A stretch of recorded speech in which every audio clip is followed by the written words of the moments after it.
Saudações, família! Sejam todos muito bem-vindos, hermanos e hermanas! Você já imaginou como um jovem agricultor de Sinaloa se tornou uma lenda da clandestinidade, desafiando até os Estados Unidos? Essa é a história de Rafael Caro Quintero, o príncipe do submundo que construiu um império bilionário, caiu, se reinventou e por muito tempo foi um dos homens mais procurados do mundo. De fazendas gigantescas a prisões de segurança máxima, de fugas ousadas a uma captura épica com a ajuda de um cão chamado Max. Essa história é cheia de reviravoltas. Fique com a gente até o final para descobrir como esse homem deixou um legado obscuro na história do México. E não esqueça, deixe seu like e clique no botão Hyper agora mesmo para impulsionar este vídeo e ajudar a levar essa história para mais pessoas. Bora pro vídeo!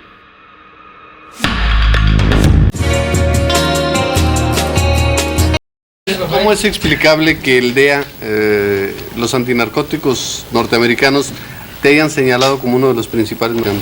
No, pues los veo a los gringos como los mexicanos igual. O sea, el que no conozco, no lo conozco, ¿me entiendes? El que ¿Pero te conozco. gusta ayudar a los pobres? Claro que sí. Que estoy con todo el mundo y el día que sale quiero ser amigo de todos y es todo. Y que muchas gracias por andarme acompañando a donde voy. Bueno, gracias, Rafael. Das montanhas de Sinaloa, um homem transformou completamente o cenário do submundo organizado.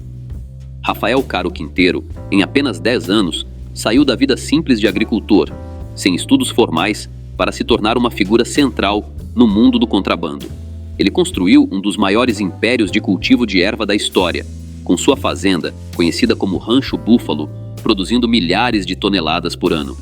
Essa é a trajetória de um homem que desafiou grandes potências e se manteve de pé para contar sua história. Nas montanhas áridas de Sinaloa, no dia 24 de outubro de 1952, nasceu Rafael Caro Quintero, na pequena comunidade de La Nória, em Badiraguato. Filho de Emílio Caro Paian e Ermelinda Quintero, ele era o mais velho de 11 irmãos. A perda precoce de seu pai, quando Rafael tinha apenas 13 anos, o forçou a assumir o papel de provedor da família ainda muito jovem. Com apenas o 6º ano do ensino fundamental, aos 14 anos, ele começou a buscar formas de sustentar seus irmãos.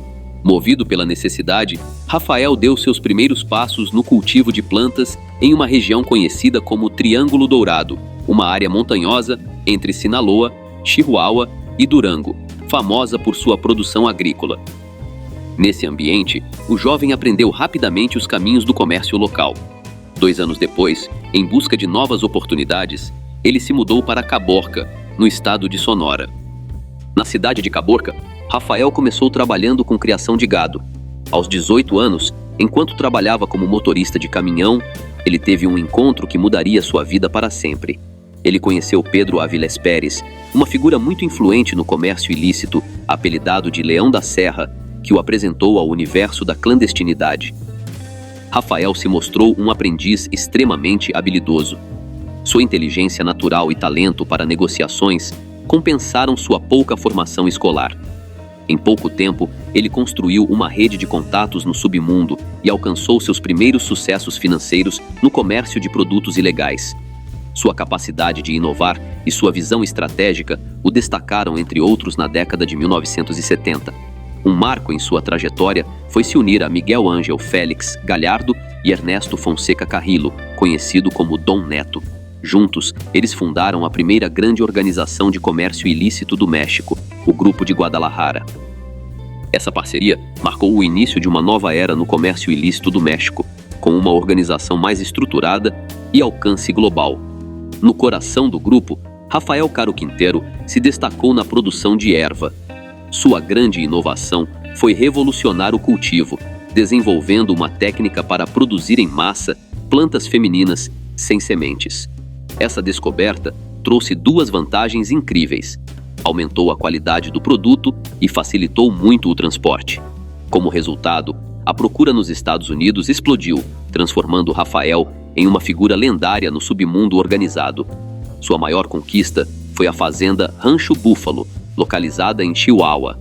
Esse lugar se tornou o maior centro de produção de erva da história, com uma área de 1.000 hectares e tecnologias agrícolas de ponta. O Rancho Búfalo era um complexo impressionante. Rafael implementou sistemas de irrigação avançados e estufas modernas, empregando até 10.000 trabalhadores em condições extremamente difíceis. A produção era gigantesca, chegando a cerca de 8.000 toneladas. O sucesso de Rafael foi meteórico. Antes dos 30 anos, ele já era multimilionário, ganhando o apelido de Príncipe, um título que reflete tanto seu sucesso quanto sua juventude. Em um cenário dominado por líderes mais experientes, a riqueza de Rafael lhe proporcionava uma vida de luxo e extravagâncias, frequentando os círculos mais exclusivos de Guadalajara. O sucesso com o comércio de plantas ilícitas foi apenas o começo. Logo, o grupo de Guadalajara expandiu suas operações para o comércio de outras substâncias, firmando parcerias estratégicas com grupos colombianos, incluindo o famoso patrão dos patrões Pablo Emílio Escobar. Essa diversificação elevou os lucros do grupo a níveis estratosféricos. O império de Rafael cresceu rapidamente, estabelecendo rotas de transporte por terra, mar e ar, controlando o fluxo de produtos para os Estados Unidos. Sua influência se expandiu, subornando autoridades e infiltrando-se em instituições governamentais, criando uma rede de proteção que incluía policiais, militares e até funcionários de alto escalão. A fortuna de Rafael era estimada em 2 bilhões de dólares. Ele adquiriu 38 propriedades em diversos estados mexicanos e investiu em negócios aparentemente legítimos, como hotéis, casas noturnas e concessionárias de carros. Sua ostentação era lendária, com roupas de grife, joias extravagantes e festas memoráveis. No auge de sua ascensão, Caro Quintero conheceu Sara Cosío Vidalry em uma casa noturna em Guadalajara. Sara, sobrinha de um político importante, tornou-se sua namorada, gerando polêmicas públicas e a desaprovação de sua família. Essa relação representava o poder e a ousadia de Rafael. A organização de Guadalajara atingiu seu ápice, dominando a maior parte do comércio ilícito para os Estados Unidos e expandindo sua influência por vários estados mexicanos. Sob sua liderança, uma nova geração de contrabandistas foi formada, incluindo o famoso Joaquim El Chapo Guzmán. A produção na fazenda Rancho Búfalo alcançou números recordes, com estimativas de até 8.000 toneladas de erva. Isso gerava lucros exorbitantes que eram reinvestidos no negócio, consolidando Rafael como uma lenda, conhecido como o narco de narcos. No entanto, esse império, que parecia intocável, tinha suas fraquezas. A crescente atenção das autoridades americanas e a autoconfiança de Rafael logo colocariam em risco tudo o que ele construiu. O príncipe das plantas estava prestes a enfrentar o maior desafio de sua vida, que mudaria para sempre o cenário do submundo organizado no México. Henrique Kiki Camarena, um agente infiltrado da agência estadunidense DEA, conseguiu entrar no Rancho Búfalo. Sua descoberta desencadeou uma operação massiva. 450 soldados mexicanos destruíram toneladas de produtos ilícitos, causando um golpe devastador na reputação e nas finanças do grupo. Cego pela raiva e pela arrogância, Rafael Caro Quintero cometeu seu maior erro em 7 de fevereiro de 1985, ordenando a captura de Camarena. O agente e o piloto Alfredo Zavala Avelar foram presos e submetidos a um tratamento implacável. Seus corpos, encontrados em 5 de março, geraram uma crise diplomática entre México e Estados Unidos. As autoridades estadunidenses, furiosas, lançaram a Operação Lenda, transformando Rafael no alvo principal de uma caçada global. A pressão sobre as autoridades mexicanas era enorme. Acuado, Rafael fugiu de Guadalajara em 17 de março de 1985, acompanhado por Sara Cosío, rumo à Costa Rica, tentando se passar por um empresário comum. Mas a paranoia e a atenção constante o consumiam. Sua captura veio rápido. Uma ligação interceptada de Sara para sua família revelou sua localização. Em 4 de abril, uma operação surpresa em San Rafael resultou na prisão de Rafael, Sara e outros aliados. Desafiante, Sara declarou: "Não estou sequestrada, estou apaixonada." Rafael foi imediatamente extraditado ao México, enfrentando um julgamento midiático sob intensa pressão internacional. As acusações eram graves: homicídio, sequestro, comércio ilícito e crime organizado. Em 12 de dezembro de 1989, o veredito foi como um martelo: 40 anos de prisão. O homem que outrora comandava um império criminoso global agora enfrentava décadas atrás das grades. Sua queda marcou o fim de uma era no contrabando mexicano e o início de uma nova fase, mais feroz, na luta contra o contrabando. O Império de Rafael, com suas várias propriedades espalhadas por todo o México e bilhares de dólares, começou a desmoronar. Os primeiros anos de sua pena foram cumpridos no Centro Federal de Readaptação Social do Altiplano, no estado do México, conhecido como Altiplano ou Almoloya. Esse presídio de segurança máxima abrigava os homens mais perigosos do país. Lá, Rafael teve que se adaptar a uma realidade completamente diferente, longe do luxo e do poder que um dia teve. Durante a crise econômica que abalou o México na década de 1980, surgiu uma lenda urbana sobre Rafael. Dizia-se que ele havia declarado: "Se me libertarem, eu pago a dívida externa do país." Na época, a dívida externa do México chegava a cerca de 80 bilhões de dólares. Embora Rafael tenha negado essa história anos depois, o mito persistiu, reforçando sua imagem como uma figura quase mítica no submundo. Enquanto ele permanecia na prisão, o cenário do contrabando continuava a se transformar. A organização de Guadalajara, que ele liderou ao lado de Miguel Ángel Félix Gallardo e Ernesto Fonseca Carrillo, se fragmentou. Dessa divisão, surgiram novas organizações, como as organizações de Juárez, Sinaloa e Tijuana, que dominariam o submundo mexicano nas décadas seguintes. Mesmo preso, Rafael Caro Quintero manteve laços estreitos com sua família. Sua relação com Elizabeth Helenes Lerma, mãe de seus filhos, foi essencial para proteger e gerenciar o que restava de sua fortuna. As autoridades americanas suspeitavam que, mesmo atrás das grades, Rafael continuava envolvido em operações financeiras e lavagem de dinheiro por meio de uma rede de empresas administradas por seus parentes. Em 2007, ele foi transferido para o Presídio de Segurança Máxima de Puente Grande. Essa mudança, justificada por questões de segurança, alterou sua rotina e dificultou contatos com o mundo exterior.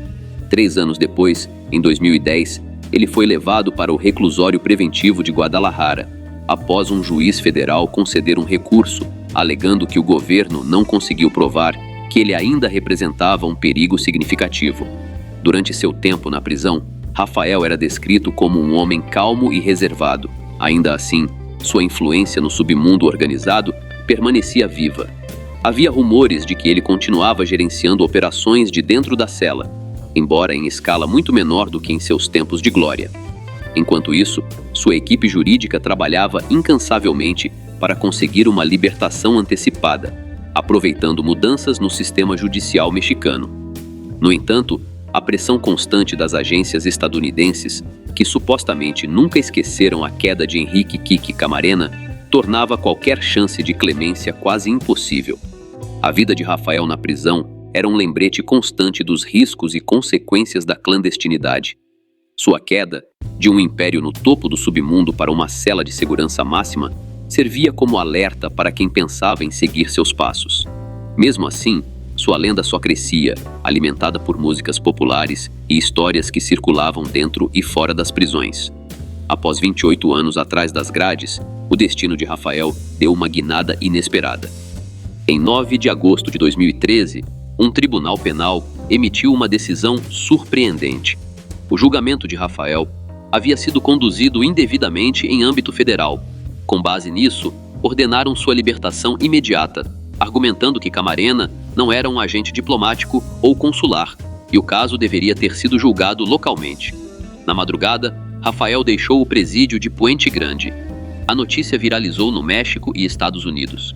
Aos 60 anos, o ex-líder desapareceu nas sombras do Triângulo Dourado, vivendo uma vida clandestina, distante dos holofotes.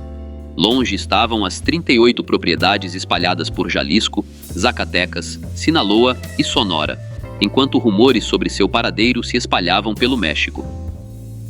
Em 2016, a jornalista Anabel Hernández realizou um feito impressionante, uma entrevista secreta com Rafael Caro Quintero. Aos 63 anos, ele negou com veemência os conflitos com outros grupos que a imprensa lhe atribuía. "Não conheço os irmãos Beltrán Leiva. "Conheci Maio Zambada há muitos anos, mas não conheço os filhos dele", declarou. Ele afirmou ter perdido toda sua fortuna na prisão e garantiu que não tinha intenção de voltar à clandestinidade.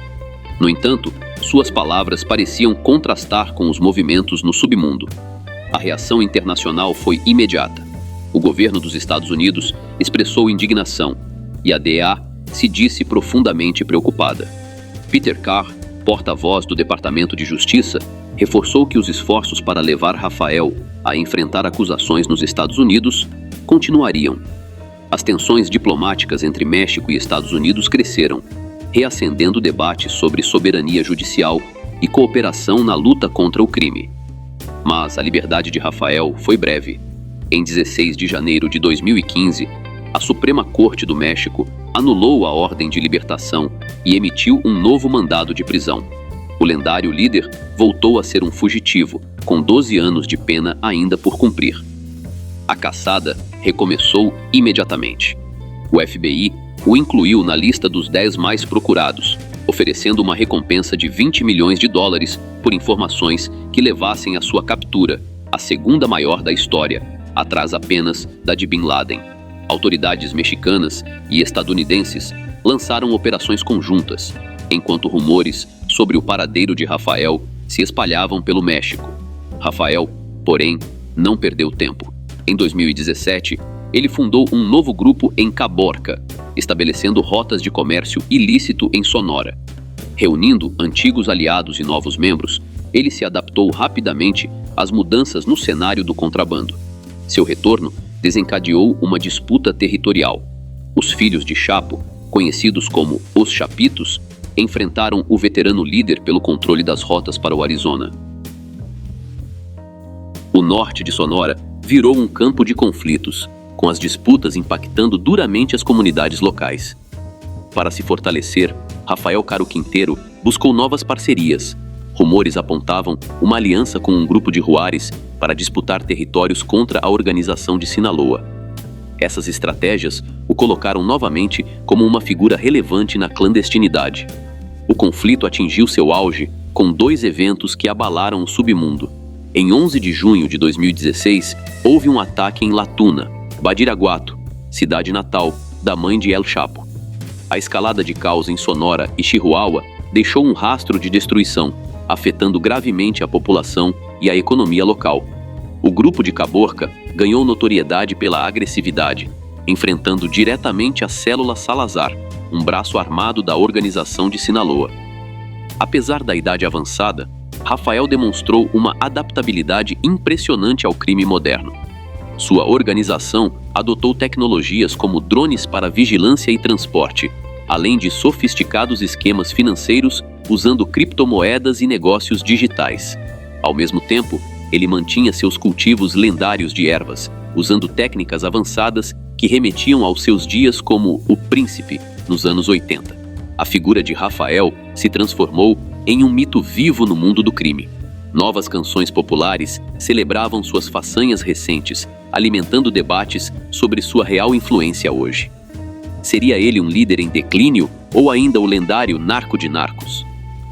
As comparações com sua era dourada nos anos 80 eram constantes, mas aos quase 70 anos, Rafael provava que ainda tinha muito a dizer no submundo.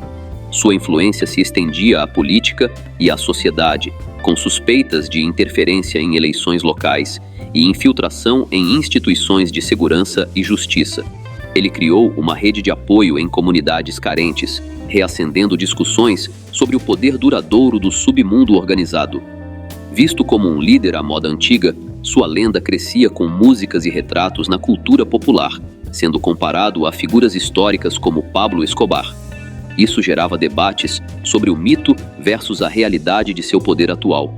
Seu retorno ao submundo mostrou sua resiliência e capacidade de reinvenção aos 65 anos. Caro Quintero não apenas sobreviveu, mas se reinventou, desafiando uma nova geração de contrabandistas e as autoridades que o perseguiam sem trégua. Mas a lenda de Rafael Caro Quintero estava chegando ao fim. As autoridades mexicanas e as agências estadunidenses, após várias operações frustradas e pistas falsas, sentiam a tensão crescer no submundo. O príncipe parecia um fantasma, escapando até das tecnologias mais avançadas de rastreamento. Em 15 de julho de 2022, a inteligência localizou Rafael em San Simón, Choa, Sinaloa, na fronteira com Chihuahua e Sonora. A Marinha Mexicana mobilizou suas forças especiais em uma operação conjunta com a Procuradoria-Geral da República. Em um giro surpreendente, foi Max, um cão da unidade canina, que encontrou Rafael escondido entre arbustos, provando que, às vezes, métodos tradicionais superam a tecnologia. Aos 69 anos, Rafael foi capturado. Com aparência envelhecida e cabelo tingido de preto, ele estava bem diferente do poderoso líder dos anos 80.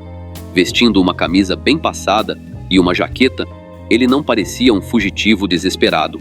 As autoridades mexicanas e estadunidenses celebraram a captura como um marco histórico, encerrando quase uma década de buscas desde sua polêmica libertação em 2013. No entanto, a vitória teve um preço alto. Um helicóptero Black Hawk caiu em Los Mochis, Sinaloa, acabando com cerca de 14 marinheiros mexicanos.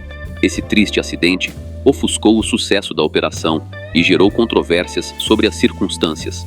As famílias dos mortos exigiram respostas, enquanto homenagens eram prestadas aos que perderam a vida no cumprimento do dever. Os interrogatórios iniciais de Rafael Caro Quintero foram cercados de especulações sobre o que ele poderia revelar. Seu conhecimento profundo das redes de corrupção que sustentaram o submundo organizado no México gerava temor entre políticos e autoridades, com o potencial de abalar as estruturas do poder. O debate sobre sua possível cooperação com as autoridades se intensificou, com alguns esperando revelações bombásticas e outros temendo as consequências de suas palavras. Uma batalha legal e diplomática começou imediatamente. Os Estados Unidos pediram sua extradição, com base nas acusações relacionadas à queda do agente Henrique Kiki Camarena em 1985. A defesa de Rafael, por sua vez, buscava mantê-lo no México, alegando violações de direitos e questionando a legalidade do processo de extradição. As pressões diplomáticas entre México e Estados Unidos expuseram dilemas éticos e políticos sobre o destino final de Caro Quintero. O presidente mexicano, Andrés Manuel López Obrador, negou qualquer envolvimento direto da agência antidrogas americana na captura, reforçando a soberania nacional em questões de segurança. A prisão de Rafael marcou o fim de uma era no submundo mexicano. O último grande líder da velha guarda havia caído, deixando para trás uma história de poder, violência e mito que durou quase meio século. Sua trajetória, dos campos de Badiraguato ao título de príncipe e líder da organização de Guadalajara, sua queda e seu improvável retorno parecia mais ficção do que realidade. Ao ser levado para o Centro Federal de Readaptação Social Altiplano, o mesmo de onde Joaquim El Chapo Guzmán fugiu em 2015, o mundo do crime se preparava para uma nova fase. Os líderes tradicionais davam lugar a uma geração mais agressiva e tecnologicamente avançada. Por fim, o destino final de Rafael ainda estava em aberto, porém, foi fechado de vez após sua extradição em 27 de fevereiro de 2025 para terras estadunidenses, onde provavelmente irá pegar uma pena perpétua.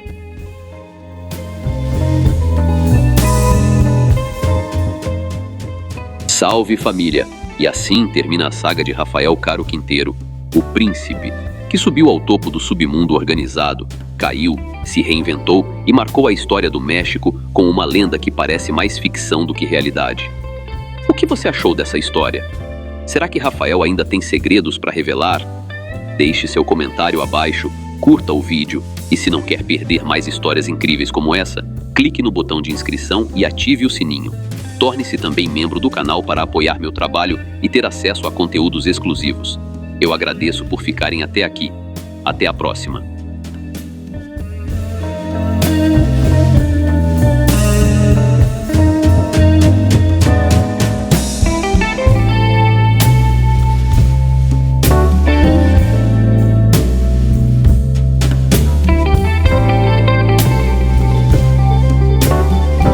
Sejam todos muito bem-vindos à loja do canal.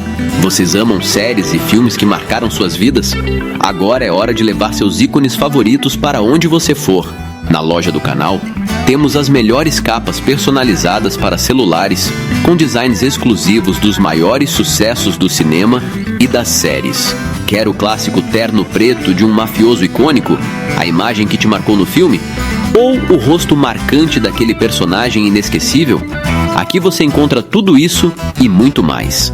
Capas feitas com qualidade premium, alta definição de imagem e materiais resistentes para proteger seu celular com muito estilo. Entregamos em todo o Brasil, com frete rápido e pagamento fácil, porque seu celular merece ser único, assim como você. Acesse agora mesmo e conheça todos os nossos modelos. O site está nos comentários fixados. Aqui deixamos seu celular com a cara das suas histórias favoritas. Transforme sua paixão em proteção.